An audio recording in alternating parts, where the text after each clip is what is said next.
dirt or straw-covered floor, rough wooden benches, an open hearth, and a tavern keeper who may or may not have cleaned the mugs this week. The air was thick with smoke, garlic, and regret.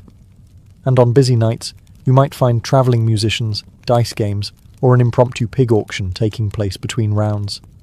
The drink menu? Modest. Usually ale, maybe cider, and if you were lucky or rich, a bit of wine. But no one came for the variety. They came for the chaos. And in a society where most people worked from dawn to dusk in back-breaking conditions, a tavern was more than a drinking hole. It was a pressure valve. It's also where social boundaries blurred, temporarily.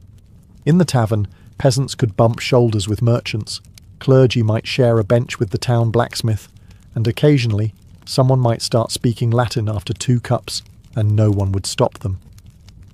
Everyone was equal under ale. Until someone knocked over a jug, then all hell broke loose. Of course, not everyone was a fan. Church leaders complained that taverns were dens of sin, and city councils tried regulating them with about as much success as regulating pigeons. But the truth was simple. Taverns were essential. They kept communities together, let steam blow off, and gave people a place to lose arguments, money, and memory, all in one night. In medieval Europe, how drunk you got, and how much dignity you lost in the process, often depended on your social class. Because getting wasted wasn't a one-size-fits-all experience. It came in tiers, like a really unstable wedding cake with a goat sleeping under it. Let's start at the bottom. The peasant. Your average village labourer drank small beer or weak cider throughout the day, not to party, but to stay alive. It was a calorie source, a water substitute, and frankly, one of the few affordable pleasures in a life full of blisters and taxes. Peasants drank from wooden cups, clay jugs, or, if things got really desperate, their hands.